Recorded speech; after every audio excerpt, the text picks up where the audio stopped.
Matriz energética, preço de carro, tudo na pauta hoje em dia, não é? O Brasil tem hoje a possibilidade de se colocar no mundo como o país que tem a matriz energética mais limpa dos países industrializados, desenvolvidos e em desenvolvimento.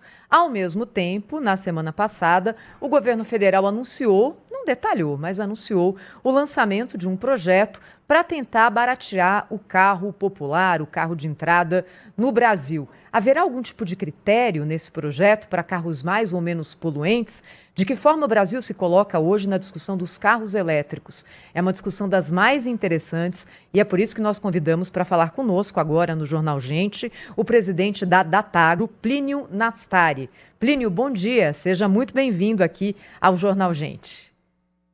Bom dia, é um prazer estar aqui com vocês. Muito obrigada. É uma discussão que está sendo colocada, Plínio, e eu acho que é muito bom a gente ter a oportunidade de colocar para os ouvintes e para os telespectadores do Jornal Gente um outro lado dessa questão que não tem sido muito abordado. O carro elétrico é um carro menos poluente do que o carro movido a diesel, a gasolina, sem dúvida. Mas como é que fica, no caso do Brasil, essa imensa frota de carros flex, praticamente toda a frota brasileira é flex, com o etanol sendo usado como matriz limpa de energia? Você acha que existe espaço para esses dois tipos de matriz energética na frota brasileira?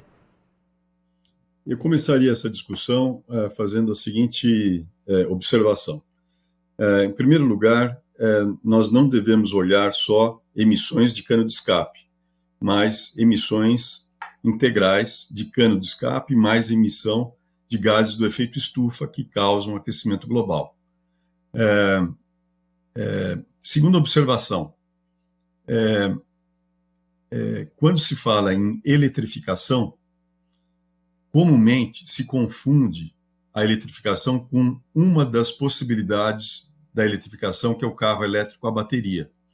Há outras formas de eletrificação que utilizam combustíveis líquidos de alta densidade energética e baixa pegada de carbono, como os biocombustíveis, que também podem ser utilizados para eletrificação, de forma muito eficiente. O Brasil já tem essa tecnologia através do híbrido flex a etanol e o híbrido plug-in, que já estão disponíveis, são carros elétricos que usam combustíveis líquidos de baixa pegada de carbono.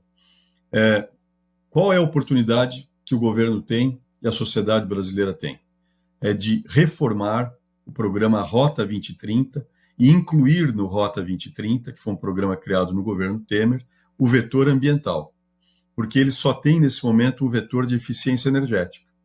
E, idealmente, deve incluir no Rota 2030, deve-se incluir o vetor ambiental para que haja o reconhecimento disso que eu falei, que é o conjunto das emissões de cano de escape com as emissões de gases do efeito estufa que causam o aquecimento global. Nesse sentido, o Brasil está muito à frente da maior parte dos países por dispor de uma matriz energética limpa na área elétrica, 92% renovável na eletricidade, e por ter uma matriz global também bastante limpa, que conta com biomassa, biocombustíveis, para combustíveis usados em transporte, em terra e, em breve, em mar e ar. Doutor Plínio, bom dia, bem-vindo aqui ao nosso programa. Queria que o senhor explicasse assim, para o nosso ouvinte assim, menos informado sobre o assunto, nosso ouvinte, nosso telespectador, por que é que o carro movido a etanol no Brasil é ambientalmente mais aconselhável, ou digamos assim, mais amigo do homem ou da natureza do que o carro elétrico, por exemplo? Por que é que o carro elétrico é mais poluente do que o carro movido a etanol?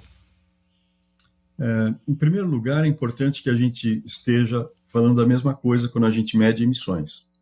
Então, é muito fácil falar que o carro elétrico, a bateria, tem emissão zero quando a gente olha só o cano de escape. Mas quando a gente olha e estende essa análise para de onde vem a eletricidade e a emissão para a construção do veículo, o descarte do veículo, é aí que a coisa começa a ficar mais séria e mais completa. Na avaliação integral, que leva em conta a geração da energia, de onde ela vem, e as emissões relacionadas à construção do veículo e o seu descarte, a opção desenvolvida no Brasil é muito vantajosa, porque o etanol aqui do Brasil, ele tem uma pegada de carbono praticamente neutra, zero, ele caminha para uma pegada de carbono negativa, que vai ajudar a compensar as emissões das montadoras ao construírem os veículos e ao fazer o descarte dos veículos, que é o que vai permitir às montadoras atingir o objetivo de emissão zero em 2050. Então o Brasil está muito à frente nesse aspecto. Só que a regulação e a legislação precisam reconhecer esse critério de avaliação integral das emissões. Não adianta a gente ter regulações que só olham as emissões de cano de escape, porque a gente vai estar tomando decisões econômicas e de investimento baseadas num critério parcial. Então, é preciso que a regulação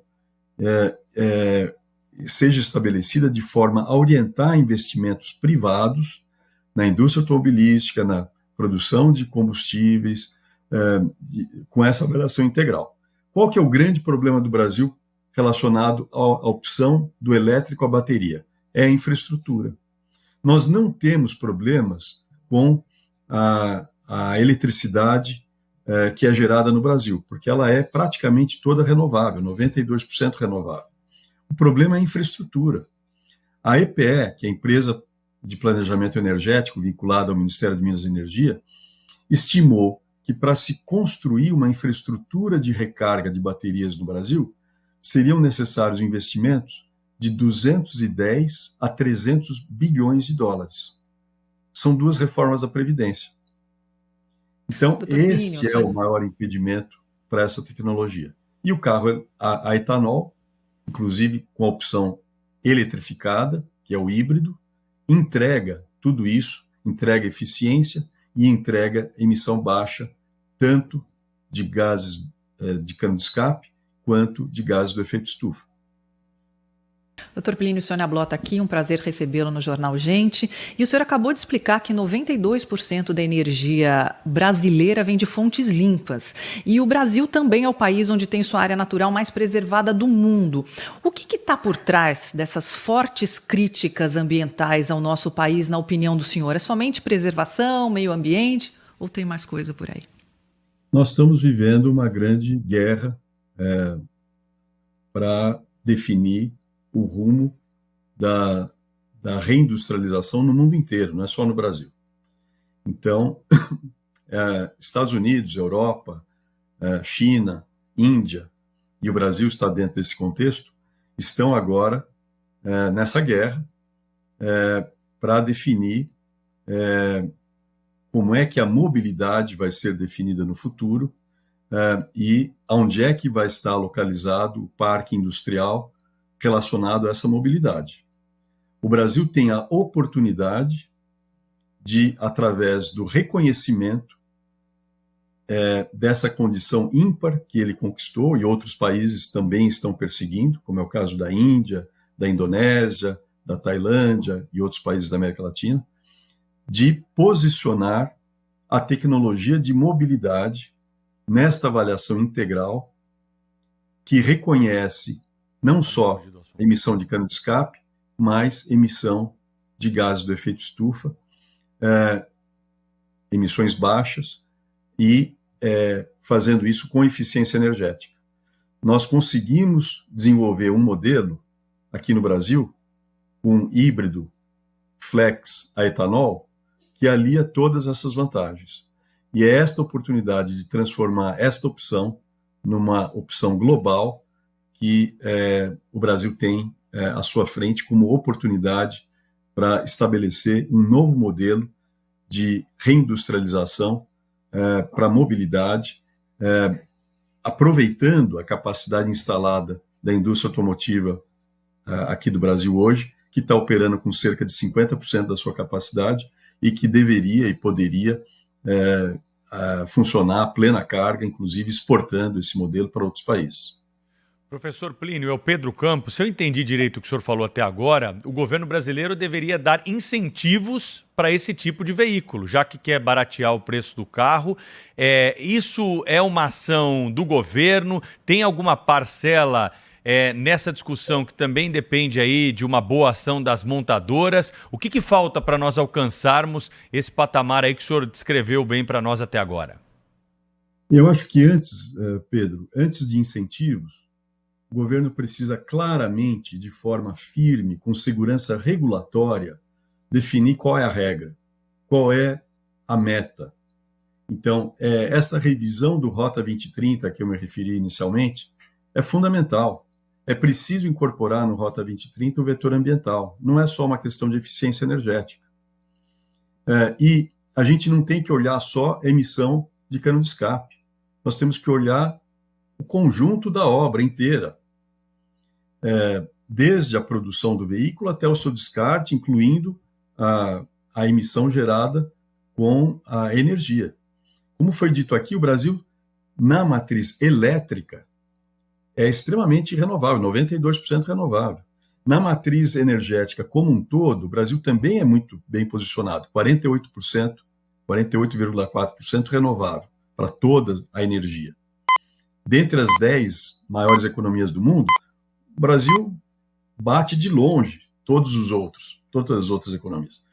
Mas faz isto com uma vantagem muito grande, produzindo energia líquida de alta densidade, que inclusive tem alto conteúdo de hidrogênio, porque o futuro é hidrogênio.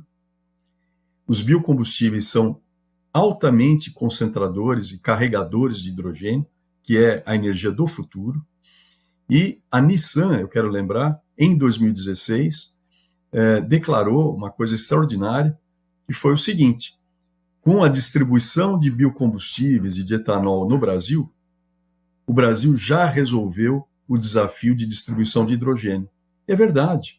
Nós temos 42 mil postos de biocombustível, de etanol, biodiesel e em breve biometano, distribuindo biocombustíveis limpos, com alta densidade de hidrogênio, que em breve poderão ser esse hidrogênio extraído desses combustíveis para abastecer a mobilidade. Então, o Brasil está muito à frente da maior parte dos países. Falta este reconhecimento. Então, essa conversa que a gente está tendo aqui é super importante, porque mais pessoas precisam ter a consciência desta vantagem que o Brasil já conquistou e que precisa ser valorizada, preservada e desenvolvida. Agora, antes de criar subsídios, o governo precisa criar regulação, regras claras para nortear investimentos privados, tanto em veículos quanto em energia, que vai estar movimentando essa mobilidade. A gente está conversando ao vivo aqui no Jornal Gente, na Rádio Bandeirantes, no canal Band News TV, com o Plínio Nastari, que é o presidente da Datagro, uma consultoria das mais tradicionais no país, que trabalha na área do agronegócio. E é por isso, Plínio, que eu queria perguntar para você de que forma você está acompanhando hoje duas discussões que se dão, uma no Supremo e outra no Congresso Nacional, em relação ao marco temporal, inclusive com a possibilidade de que o projeto de lei 490 seja votado hoje em regime de urgência pela Câmara dos Deputados. Muito obrigado pela sua pergunta. É fundamental que seja aprovado o marco temporal. É preciso, em definitivo, trazer tranquilidade para esse setor que é fundamental da nossa economia, que, inclusive, está por trás da estabilidade econômica da economia como um todo. Nós precisamos lembrar que é o agronegócio que gera mais de 60 bilhões de dólares por ano de superávit na nossa balança, e a gente vê autoridades monetárias internacionais, nos jornais de hoje, inclusive, indicando que o Brasil poderá ser a Suíça do futuro na América Latina, pela estabilidade econômica que tem sido gerada por esses superávites atingidos na nossa balança comercial. E a gente pode avançar muito, porque ainda o Brasil, infelizmente, importa muita gasolina e muito diesel. E a gente poderia estar importando muito menos, com um avanço na produção de biocombustíveis, que está acontecendo, mas que precisa ter uma segurança maior. O marco temporal é fundamental para, inclusive, dar também, junto com outras regulações, a segurança para que continuem sendo feitos esses investimentos. E é isso que gera emprego, é isso que gera economia circular, é isso que gera agregação de valor na industrialização de grãos. Em vez de a gente exportar soja e milho, vamos exportar proteína animal, bovina, suína, aves, usando farelo de soja, DDGS. Vamos usar o óleo de soja, o etanol de milho, o etanol de cana, para substituir esse combustível fóssil que a gente ainda importa, que é completamente injustificado. Nós temos essa oportunidade. Agora, precisa haver estabilidade regulatória, precisa haver estabilidade legal. O marco legal é um elemento fundamental dentro dessa equação. Doutor Plínio, voltando à questão do carro ecológico, aquele que é ecologicamente mais indicado aqui para o nosso país, né, e é o carro movido a etanol sem dúvida nenhuma. O senhor mencionou que haverá um problema ali com o carro elétrico no futuro, né, que é o descarte, por exemplo, das baterias. Tem vida útil, né, bem definida, depois que acabou, né, aquilo vai descartar como, né? Um carro médio, vi já especialistas falando nisso, um carro elétrico médio tem uma bateria que pesa o correspondente a 5 pessoas, 5 adultos dentro do carro. Quer dizer, um trambolho aquilo ali, né? Daqui a alguns anos, quando aquela bateria não tiver mais, não for mais reutilizável, etc., ela terá que ser descartada. Eu queria que o senhor explicasse, o senhor já se referiu a isso, mas eu queria que o senhor explicasse exatamente esse problema que a humanidade terá que enfrentar e o Brasil também, se não reorientar a sua conduta em relação a isso. É uma discussão que é importante, né, doutor Plínio, porque, afinal de contas, nós estamos ali naquela discussão, naquela coisa da volta do Fusca, né? De carros populares com renúncia fiscal do governo. O governo também já promove renúncia fiscal para carro elétrico. Agora, o carro movido a etanol está bem, bem distante disso. Parece que o governo não consegue enxergar, digamos assim, essa opção brasileira tão importante, não é? É verdade, e isso precisa ser valorizado. Não se justifica, na minha opinião, a isenção de imposto de importação para veículos elétricos a bateria, porque eles não representam nenhuma vantagem do ponto de vista ambiental e do ponto de vista econômico para a sociedade, então não justifica essa isenção. E eu vou dar números bem simples para justificar essa visão. Sem incluir a emissão gerada na construção dos veículos e no descarte, porque se a gente incluir essa avaliação, aí fica ainda mais evidente a vantagem do biocombustível, mas olhando a pegada de carbono da energia que está sendo utilizada em cada opção de mobilidade, o carro mais limpo do mundo hoje é o híbrido flex a etanol, que emite 29 gramas de CO2 equivalente por quilômetro. Esse é o mais limpo. Mas ele tende, usando etanol, a uma emissão zero, porque o etanol, em breve, vai ter uma emissão zero ou negativa, com as diversificações adicionais que estão ocorrendo hoje, através da produção de biogás e biometano, aumento da bioeletricidade, a produção de etanol celulósico e outras opções. Mas é 29. O veículo flex convencional aqui no Brasil, comum, que todo mundo tem, está emitindo 46 gramas. O veículo elétrico a bateria, usando a eletricidade que a gente tem aqui no Brasil, que é 92% renovável, emite 65 gramas. Esse mesmo veículo, usando a eletricidade média da Europa, emite 92 gramas. Então, o que eu quero mostrar com esses números?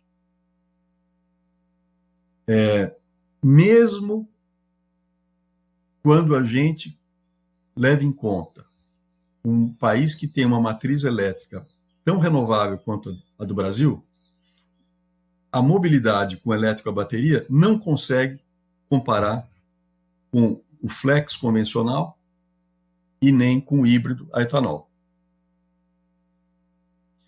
Os países europeus, os Estados Unidos, estão tentando reduzir as emissões deles, que são em média de 122 gramas por quilômetro, para 92 através dessa eletrificação.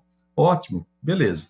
Só que o Brasil já tem uma opção que está emitindo no flex comum, 46, indo na direção dos 29, com o híbrido, indo na direção do zero, no flex a etanol e no híbrido a etanol.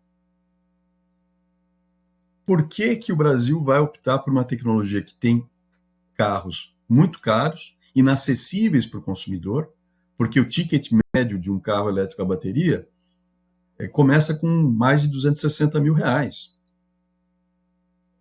E aí, é muito comum as pessoas falarem, mas o custo de operação é muito baixo, porque a eletricidade é barata. Mas o que importa não é o OPEX, é o CAPEX e o OPEX. Quanto é que eu preciso investir para ter esse veículo? Que é o custo global de propriedade do veículo, que é a amortização do investimento para comprar o veículo, mais o custo de operação. É isso que importa, na verdade. E essa opção é muito cara, ela não é inclusiva. Então, se a gente for caminhar para essa opção, eu tenho um amigo que é o Pablo Dissi, presidente da Volkswagen na América do Norte, ele fala, se a gente for perseguir essa opção, no Brasil vai ter dois tipos de pessoas. Há uma minoria que tem condição de comprar esse carro muito caro, a bateria, o resto vai andar a cavalo. A gente quer isso para o Brasil? Para um país de dimensão continental que tem um desafio de construir infraestrutura enorme. E a gente já tem essa vantagem através dos biocombustíveis. Então, o que precisa? Criar regulações, estabilidade regulatória e legal para que a gente continue avançando nessa rota nos diferentes setores, autopeças, indústria automotiva, indústria de combustíveis, para a gente continuar indo nessa rota que está sendo virtuosa, mas não está sendo valorizada, porque a gente não tem regulações que estejam valorizando essa conquista enorme que está à disposição da sociedade no nosso dia a dia. Plínio Nastari falando conosco ao vivo aqui no Jornal Gente e explicando, fazendo aqui o nosso ouvinte telespectador pensar também, não é? Será que vale a pena para o Brasil ter que fazer esse investimento bilionário para criar uma rede sustentável de carros elétricos, sendo que a solução já existe aqui ligada ao etanol? Obrigada, viu, Plínio, pela conversa, pela entrevista. Até uma próxima vez.